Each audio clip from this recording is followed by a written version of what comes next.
Hi there, and most welcome to another Commands and Colors Ancients replay. Today we will look at the Battle of Orongis, fought 212 BC.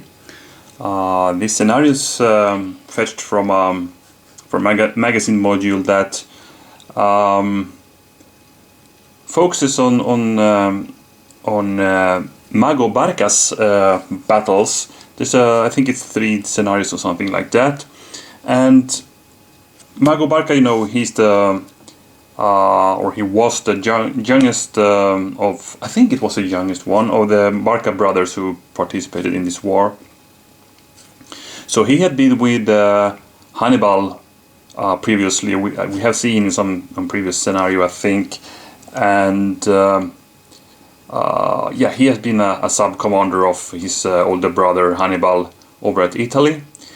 But in 215 he was transferred over to Spain to reinforce his brother's army there, Hasdrubal Barca, which we saw him in the Battle of Dertosa, where he lost that battle. The Carthaginians tried to repeat Cannae in a smaller scale over at in Spain with Hasdrubal in command, but that didn't go too well.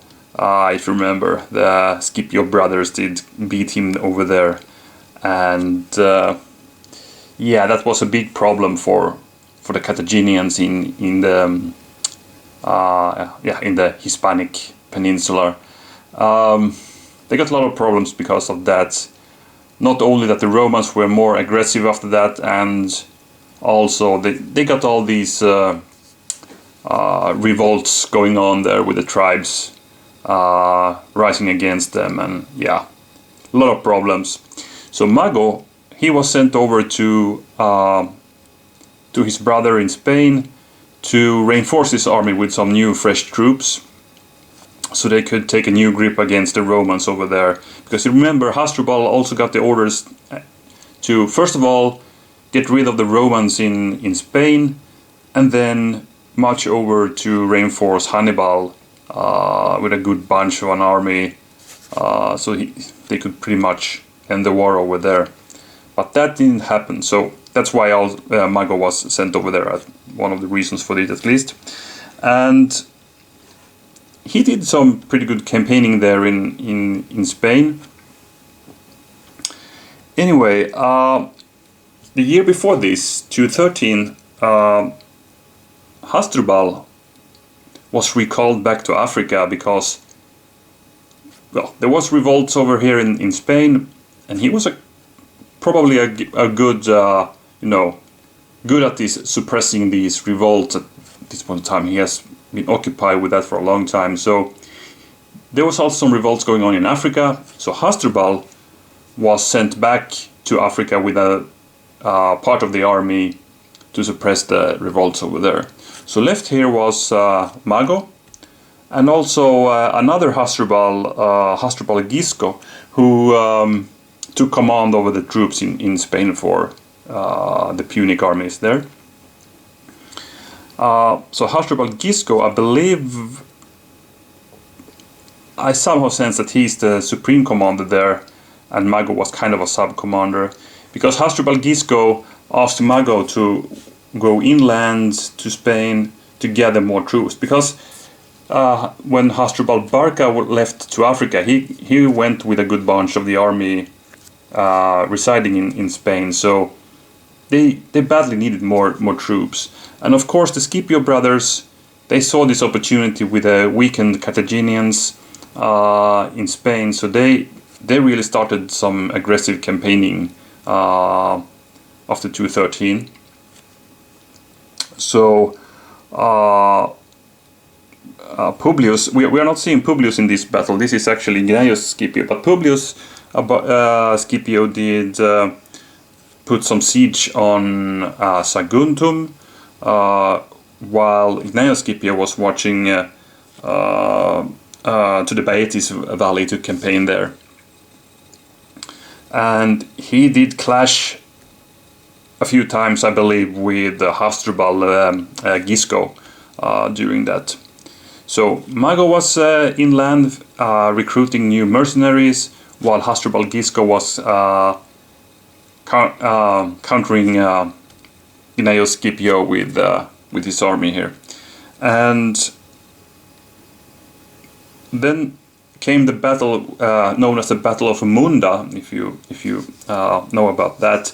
It's an important one because Gnaeus Scipio was actually badly wounded in that battle and had he needed to withdraw.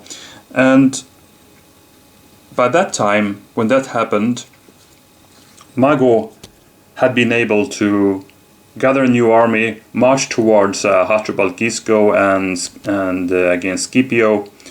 So, as Gnaeus Scipio was badly wounded, Mago's army caught up with him, and a new battle close to Orongis was fought. And that's what we're going to look at today. So, the Roman army had a pretty big, it's basically a legion, but a reinforced one. We will look closer at the composition then. So there were, it's said that according to Livy, I believe, they had around 14,000 men in this battle. Actually, Mago's army was a bit smaller, around 12,000 men. But he got some, well, there's a different troops here, and notably we also have some elephants here. I think it's about 20 of them that he had in this battle. So the Romans set up for battle. Gnaeus Scipio, still badly wounded, he had to be carried into the fight. So he was leading from, well, probably not standing up, but lying down, because he was really badly wounded here. Mago and the troops he had gathered, actually mostly Gauls, so we have a lot of Gauls in this battle, or at least half of the army of Mago is Gauls, the newly recruited ones, as well as the part of the army that he already had in his command. But they were fewer, but very eager to fight, especially the Gauls was said to be very eager to fight the Romans, but Mago was also. So it became to be a really fierce battle. I don't really know the details of what happened here in detail, but it's said that the Gauls were, well, they were taking tremendous losses. I think it was said that, I mean, remember, it's 12,000 men here, all in all, for the Carthaginian army. And it said that about 8,000 of these did perish in this battle, and another 1,000 were taken as prisoners by the Romans. We don't know the Roman losses from this battle, really. At least Livy doesn't mention it. And yeah, they also gathered, killed a few elephants, and also captured a good bunch of them as well.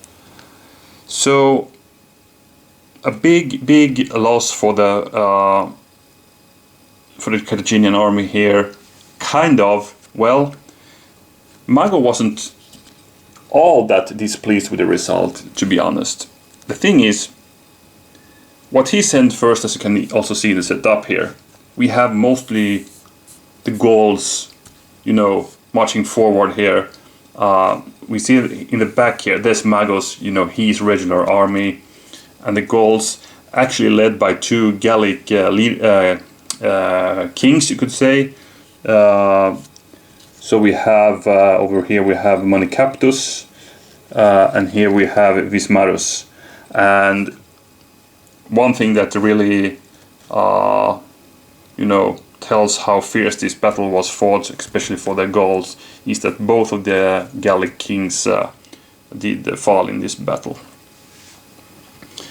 So, but as I said, Mago wasn't really that displeased about the result, because first of all, the Gauls that were so eager to fight, they've charged into the Roman lines, and probably they got a few Romans with them, right? So they must have inflicted a good bunch of losses on the Romans as well. which Mago was really happy with. And the other thing is, of course, these guys will newly attached recruit, or not recruits really, but mercenaries in Mago's army. So first of all, they did a good job, you know, killing Romans, but also he lost 8,000 of them and 1,000 more as prisoners. So you can imagine the payroll was a bit less than that Mago thought before the battle, or as he has recruited this new army. So he to be really, you know, coldly calculating, if you could say so, he did save a lot of money due to the big Gallic losses here. So anyway, so Scipio got away with this battle again, but I think is said to be his last victory actually, because both of the Scipio brothers will meet their doom within a year after this battle. At least one of the battles we will look at, but that will not. I think it's Castulo, which is a battle featured in the scenario book, and that's where Publius Scipio falls. But also Gnaeus Scipio will die in the Battle of Illorca, I think it was. So here it actually says that, yes, Castulo, and that's Publius, I believe, and Illorca is Gnaeus. So let's take a quick look at the composition of the armies. So as I said, we have a reinforced Roman legion here. So first of all, we have what we expect to see. Velites, a good bunch of what is called Principes and Hastati, and then of course Triarii in the end here, and these are representing the Romans and Italian, you know, legionary type troops. And this is the most of them. I mean, we have 6 medium heavy infantry here, so it's lots of them here. Then over on the left hand flank you can see we have some warriors in the Roman army, and these are actually Iberians. It's the Scutarii that the Romans had, so this is kind of the reinforcement that the Roman had. We also have a cavalry here, medium heavy. We have 2 medium heavy cavalry here in this battle, both flanks, and it's purely Roman and Italian allies that we have here. So that's kind of the foreign units on this end of the battle line, the Scutarii, and then we have on the right hand flank we also have an auxilia unit, as you can see there, and those are also Iberians. I think it's Catrati units that is said that these guys were on the right hand flank here. So that's the composition of Roman armies. We also have 3 leaders, 2 unnamed, 1 on the flanks, and then we have Gnaeus Scipio in the center. Then we have the Carthaginians, and of course that's always more complicated with a mishmash of troops. So if we start with Mago, who is located back there, he has 2 of these heavy Libyan phalanx units there. Then we had the elephants, and if I'm not wrong, it's about 20 of them. Then we have a medium heavy infantry over there, and that represents actually Iberian,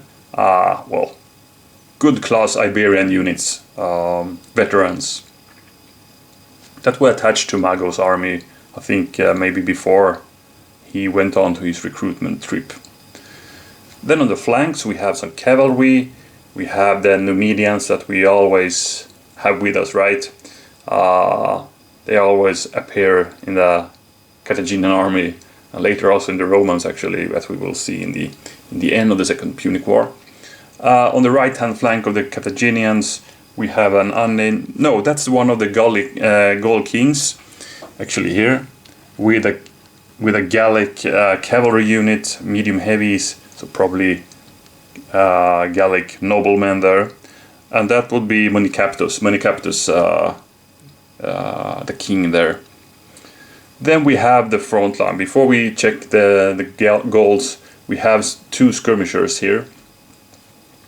We have a bow unit that is said to be Morse, and then we have Balearic slingers, of course. And then we have 3 warriors and 1 auxiliary unit. And actually all these are goals. So the warriors are more, you know, they're more fierce fighters. So these are maybe, I don't know, lower class Gallic units. And we have the other Gaul king there, Vismaros, who is positioned with a warrior unit there. So that's it. So, and notably, we have all the Romans in a nice setup here, you know, everything connected to each other, while the Magos army is a bit more scattered, probably basically because the Gauls were fighting in some, you know, their own, maybe, you know, divided up in clans and types of troops and, you know, like that. Because what we all really see formed up is the Magos African veterans, and Magos veterans, yeah, are a nice line there. The other guys are a bit scattered over here and there. Also the cavalry is a bit way out from the main line. Also, as also said in the manpowers, the 14,000 against 12,000 Carthaginians, we have a larger army of the Romans also in unit count. So that brings us a bit to some kind of tactics for the Romans. Well, we should just try to move up in formation and get those guys, because that's the only way we're gonna do it. We're gonna do it the Roman style, just march up and get those guys. The Carthaginians, I think I might be a bit more cautious. I know I have 3 warrior units, so we can really do a crazy charge, which I probably will do. I usually do that, as you know, quite reckless. I have quite a reckless play style. I know that, doing some crazy lone unit charges here and there, but when I see the opportunity to do some damage, hopefully getting a unit or 2 and then go down myself, I think it's worth it, you know, if you just are counting victory banners. But it's always up to the dice in the end, you know. If you roll bad, then you just lose that unit that you charge with. But we have a really good chargers here in the Carthaginian army. So as I said, the 3 warrior unit, but we also got the elephant who can do a heavy charge. And I like it that the elephant is back in the end there, so he's in a safe place from any velites or other missile units. Another thing to note is that for once I believe the Romans are a bit better off with the cavalry, so 2 medium heavies on each flank, or 1 on each flank, actually 2 in total. And we only have 1 medium there, the Gallic nobleman probably, and then we have the Numidians. So yeah, quite even in cavalry count. Of course, these guys could send the elephant over there, and then suddenly we have turned the tables on the strength on the Roman right. But let's see what happens. But I think otherwise, maybe I get those nice charge opportunities. I will take them, but otherwise I will be a bit cautious. Probably match up with the second line of the Mago and try to do a nice bigger line to not get enveloped by the Romans in this case. That's the plans. Oh, by the way, we haven't even checked the war council yet, so let's do that really quick. So we have the Carthaginian army with the Mago Barca, 5 command cards, and the Carthaginians will actually move first. Then we have the Roman army with Gnaeus Scipio, also 5 command cards, so it will be an even count of command cards in this battle. It says Scipio was badly wounded, but it hasn't really no effect on the battle itself. There's no special rules. But maybe the Romans would have a card more or something like that if Scipio would not be badly wounded. And we'll fight till one side gets 6 victory banners. So by that I think we are ready to start the show, and yeah, Carthaginians go first, so let's check their cards in slot A and B. 3 center and leadership any section. Pretty good. That could really give me the opportunity to move forward with the African veterans and the Iberian veterans. But let's see what Carthaginians can play. A, B or C, so we can play one of these 2 cards, or the card in slot C, which is a 2 units right. That would be, we could skirmish and we could bring up some cavalry, or we could move those warriors if you want. But interestingly, we could actually, these guys are already in fire range. It's, I must admit that's a bit tempting to start off with some skirmishing, and we could bring the cavalry closer to our lines perhaps. The other thing would be maybe 3 in the center, just to march up with the infantry here towards the line. Maybe we should do that. The third option is to do the leadership any section. That would be perhaps Mago, and all the other troops could march forward. I think that's also a good one, because then we could move our elephants forward a bit and to the left of the Carthaginian line.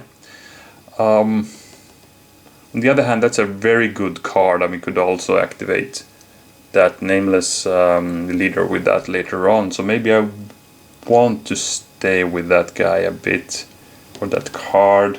So it really stands between 3 in the center or 2 on the right. Let's see what orders Mago gives with a die. So 1, 2, 3, it's 3 in the center. 4, 5, 6, we go with the skirmishing and bring our cavalry up. That's a 6, so we do the 2 right for Mago. So let's take these 2. So what I'm going to do is to move the cavalry 2 hexes towards the line. We give these guys support, and we also now are in striking range of a Velite unit that cannot evade. So we are putting a threat on the Romans right away. We could even move him here, you know, and by that we could threat some warriors, the Scutarii here. That's also good. Maybe I should do that instead. Now we're in a really good position, because we are still giving these guys support, and we even give them a lane of retreat. And then the Moorish bowmen will fire against the Velite unit there with 2 dice, because they have not moved. But they missed. So we replace the card in slot C, and then we reveal the cards of the Roman player. So we have 2 units center and Dark in the Sky. So Dark in the Sky we cannot really play now, because we have no guys in range. So it needs to be 2 in the center. And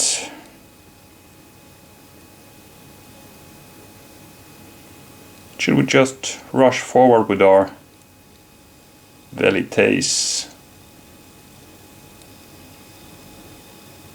We might do that, because if we move these guys forward, we also have the evasion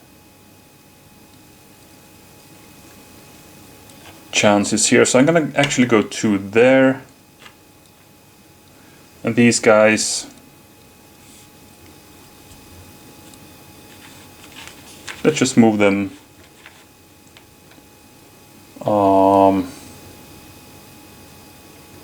let's move them there. So yeah, that's just 2 in the center, and both guys, well, we just attack with 1 die. So these guys will throw the javelins against the cavalry. I think that's more valuable, but they missed. The other Velite unit will throw at the slingers. Those guys are actually not supported, but they missed as well. So not very good skirmishing from the beginning, but Romans have the Dark in the Sky, so if the Velites are staying here for the next turn, we could do a Dark in the Sky if we able to play the B slot card. Okay, Carthaginians again.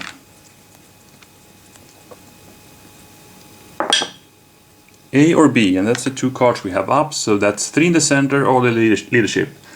So I think I will go with the center section then. Well, 3 in the center. We could also play the leadership and go with that name, that goal. Because then we could actually fire with the slingers, we could move up the auxilian, throw some javelins, and we could make room for the guys to come over here. I think I might do that this time actually. Leadership +3, so it will be what is called Wismarus. Wismarus is what's the leader here. He will now order 3 more units that are linked, and that's exactly what we have here. So I'm gonna be a bit more cautious this time and not charging anywhere. So these guys move actually over to the right. These guys take a step forward. And these guys take a step to the left. So I'm opening a gap here for infantry to move up. So maybe the Romans really want to push forward before these guys manage to gather a big nice line with heavy troops there. Anyway, I'll fire with the slingers first, the Balearic slingers, since we have 2 dice there. They missed, and then we had the Gallic, probably younger Gallic warriors, more skirmish style troops, but good fighters as well. We have 1 die attack coming there, and they got the flag, which these guys need to take, and they can only go 1 hex, so they're gonna lose a 1 block due to that. So we have the first blood, and as we have seen many times, it's the Velites who takes the first one. So good rush of the Gauls here, who went forward, threw the javelins and pushed back those guys that went a bit in a panic, so some of the Velites disappeared. So, slot B will be a new card, and then it's the Romans. And I really like to get the Romans forward. A line command I will really like to see. Okay, so E, meaning the tactic card, Dark in the Sky, we only have 1, or lowest order count. And since we only have 1 face-up card, we can bring up 1 more. So let's take C. Okay, outflanked. I think we go with that then. Let's do an outflanked. And on the left-hand flank, we're gonna bring up the Velites.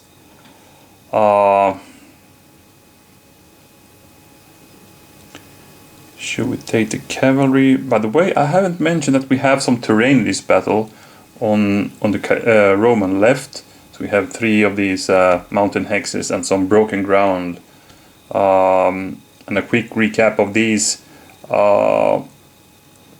Pretty much no impediment for foot units. They can move and battle. Cavalry though, they must stop when they enter. They cannot fight on the turn they enter. And for all units we cannot do any momentum advance and attack from here. Also it's a maximum of 2 dice in, 2 dice out when you battle here. Okay, back to the plan or movement of troops.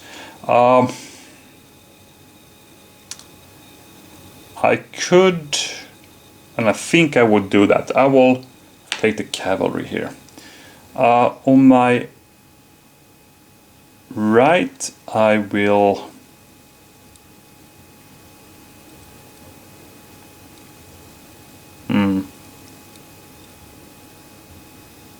I don't like those warriors there. If I move up my auxiliaries, they can attack and I cannot evade. So Catrari will be in a bad position there. So I think I will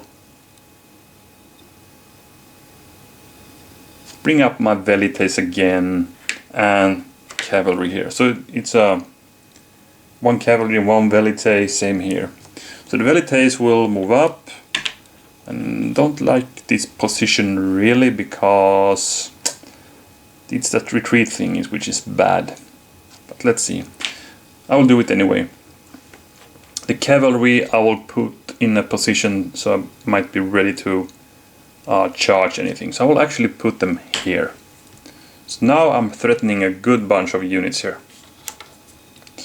Okay, so, and these cavalry, by the way, they will take one step forward.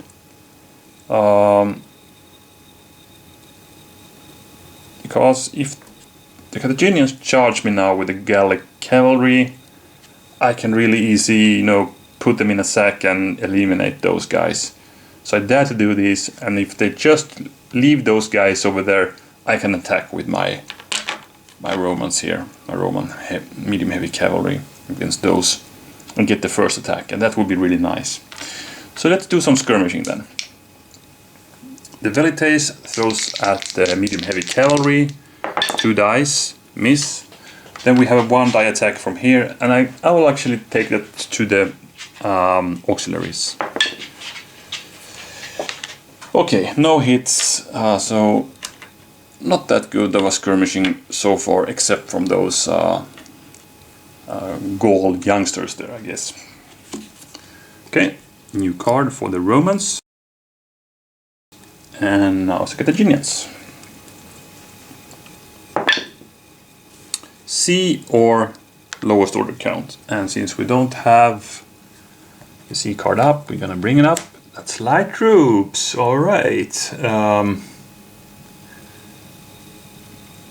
So it will be that or 3 in the center.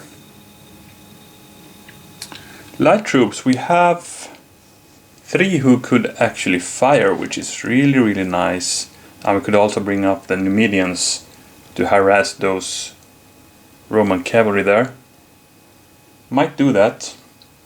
If I would play the 3 in the center, I probably would just move up my main army here. But since the Romans haven't really started to move their main army, it's still in the skirmish phase, I might hold on to that a bit and go with the light troops. I think that's a wiser thing to do in this part of the battle. So I'm gonna fire with the Moors, I'm gonna fire with Gallic youngsters, I will put some stones against the velites, and I will also bring up the Numidians to counter these medium cavalry that are threatening me here. So, let's see, yeah, we're gonna bring these to fire range. And then these guys will stay, I believe. I think so. Or should I?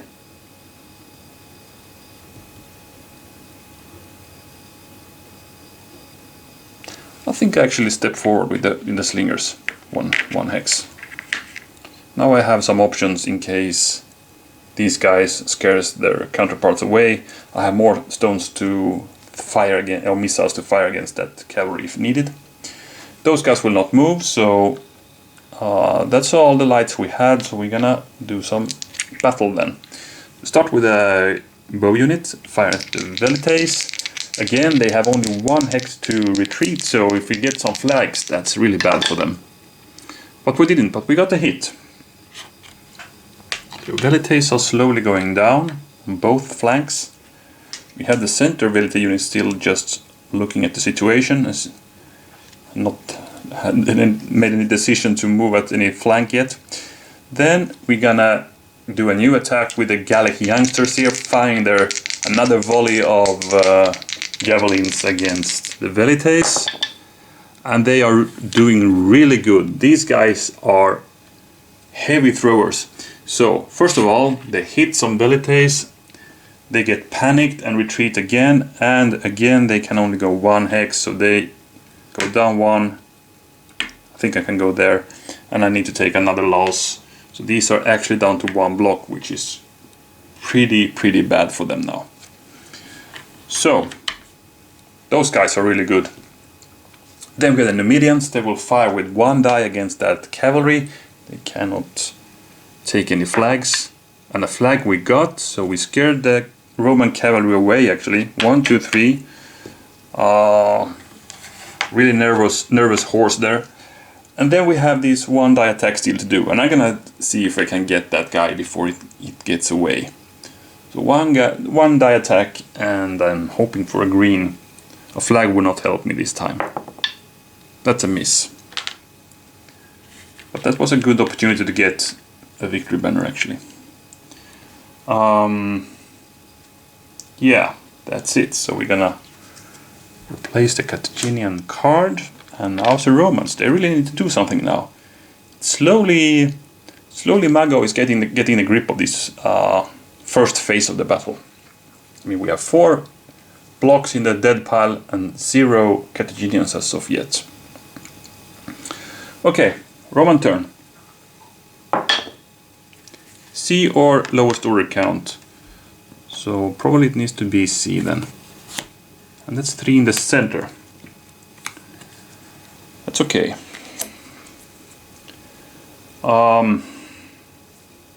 Maybe time to start moving up some troops, and maybe time to get those guys into cover.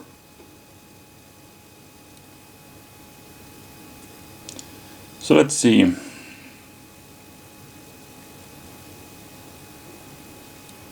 Let's do it like this. 1, 2, and 3. So these guys need to take a step forward. Just wait a minute. Yeah, we need to do it like that. These guys goes there. The velites rush back to the baseline, and these velites, now they can do 1 retreat at least. They will fire away against that slinger unit. We don't want those guys to be pelting our main line with any missiles here. So I'm gonna see if we can scare those guys off. 1 die attack. No. And not a hit either, so the Roman the velites are not in a good form here.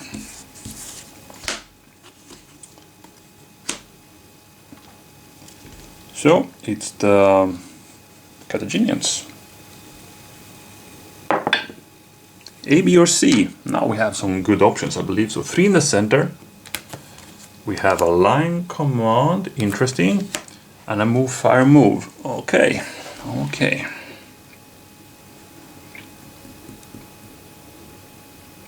I think the move, fire, move is a really nice thing. I can do it with mounted units, right? Light foot and light mounted, yes. I mean, these guys are not supported, so if I could get, it's worth to put any effort to get those, get a flag on those guys, because then we scare those guys off. They are already nervous, that horse. So we're gonna do that. So I'm playing the move, fire, move. So I can rush forward with my skirmishers, fire, and then back off. This is a golden opportunity to get a good flag or a banner. So all the lights will stay on fire. So these guys, it's tremendous that these guys can move 4 hexes. I really love that. So let's see. First of all, these guys will go there because I want to fire with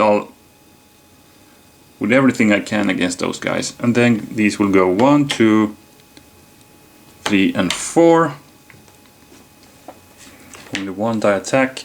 These guys will not move, and these Gauls will not move. They will continue. They still have some ammunition there, so I'm gonna throw some javelins against the velites again. So let's start with the bow unit. Then gonna fire another swarm of arrows against those poor velites there. 2 dice and 2 reds this time, so nothing. Then we go over to the Gaulish auxilia, 2 dice, they haven't moved, and 2 hits. As I said, those guys are elite. 2 down here. We have now 6 velite blocks in the dead pile. This is amazing. So basically, if the Numidians could get those guys. Actually, I'm gonna leave those guys activated since we can move again. Sorry about that. So, if the Numidians will get these guys or get a flag, I of course gonna fire over here with my. Yeah, okay, they can retreat now. But anyway, that's a good thing. So, let's start with the Numidians. 1 die and a flag would do it. Nope, but we got a hit though. Not bad. Not bad at all. The Romans are falling now. Then we have these guys and they will take the same target. The cavalry is the target. We want that flag. It would be so nice to get the cavalry supremacy over here. We can harass with the Numidians without having any counterattacks by Romans. But we missed with the slingers. So these some horse are now dropping off from here. They are really getting scared. Okay, so now we can move again. And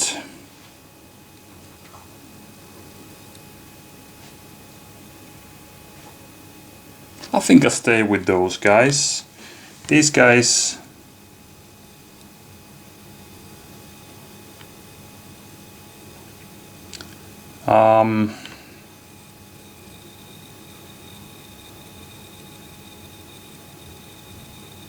I think I stay with those as well. But these guys will back off. They will go 1 hex back. I'm gonna be here and harass. And the cavalry will get away. 1, 2, 3, 4. So, yeah. Carthaginians are doing a good job here.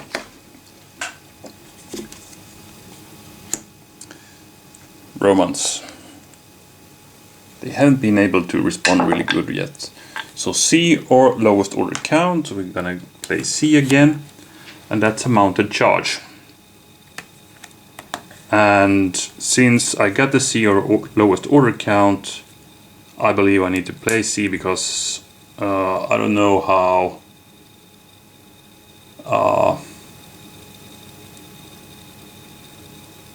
let's see what it says, because we don't have any section cards here. If there are no face-up section cards and the card in space C can be played. Okay, so we need to play C because we can do it. So here comes a mounted charge, and I'm pretty happy with the Romans because they need to do something to get to the offensive now. So I'm gonna actually charge, even with my reduced one. I don't like to keep it in the baseline here and just, get him killed. So I'm gonna charge up with the cavalry now. And 1, 2, 3. Here we have a really big chance to get that Gallic king and the nobleman. What was his name again? It was Monicaptus. Monicaptus was that guy, yeah. King Monicaptus. Okay, so that's the movement we're gonna do. And let's start with a big cavalry clash here. So, 3 dice, +1 for the card. So actually we'll attack with 4 dice. This is really good. And we had the leader with us. That's important to remember. So we hit with leader symbols. And we got a good bunch of those. And thanks to that, we killed those Gauls. The whole unit went down. And suddenly, we got the Roman first victory banner actually. And we're gonna see how the King Monicaptus did fare in that battle. He's fine, so he's gonna retreat and he will go 3 back. These guys can move 1 and battle again. And I will for sure do that. I will go here and attack. Actually, I can go in and move 1 more actually. And that's what I'm gonna do. I'm gonna go in here and attack once more, but now since I have these guys cannot retreat, I will try to get those guys, even though I have more dangerous. But if I can exchange these guys against 2 victory banners, it's worth it. Because I will get the +1 die also in this battle. These guys are not supported, so every flag I roll is 2 blocks lost for them. So a golden opportunity here. So 4 dice, here comes the second Roman cavalry attack on the left. And 1 hit, 2, 3, 4, 5. So 5 hits basically all in all. So I got these guys as well. 2 banners. Can you believe it? And I will momentum advance again. But go back there, and now, you know, we can get away if the Gauls attack us. Second one. Attack here, but those guys will... Oh, sorry. No, since these guys couldn't evade, I can take the momentum advance. These guys will evade, so those cavalry will not do the momentum advance. But I will first roll their dice, 4 of them as well, and every green is a hit. Well, we got 1. That's okay. So these guys can then evade, 1, 2, and I need to stay there. Wow, that was a good response from the Romans, don't you think? A great cavalry charge, trying to save the day. They're seeing the Velites faring really bad in the skirmish fight here. And Scipio sends out a word to both flanks.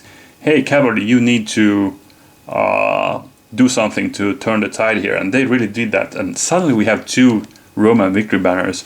Also impressive by these guys who were already nervous and getting some hits, and they were backed off to the baseline by a lot of missiles. So really nervous horsey, but they get calmed here when they reach their own line, and they could turn the hoses back and attack. Good thing there. So by that, I think we are ready with the first session of this Battle of Orongis, and well, I sense this will be an interesting fight. Even though the Romans are in a lead to Sip, it's a really... Still, I think the Carthaginians have a good chance here. I mean, if they can respond with a good card, they could get some, or inflict some heavy damage on the Roman cavalry who dare to go up. Even though they really don't have any good quality cavalry left to charge them. And the elephants are too far away. So, let's see how it goes, but an interesting fight it will be. And as I said, we had the Romans in the lead, 2-0. And yeah, that's about it. So thanks for watching, and I hope you will be back for part 2 of the Battle of Orongis. Bye bye.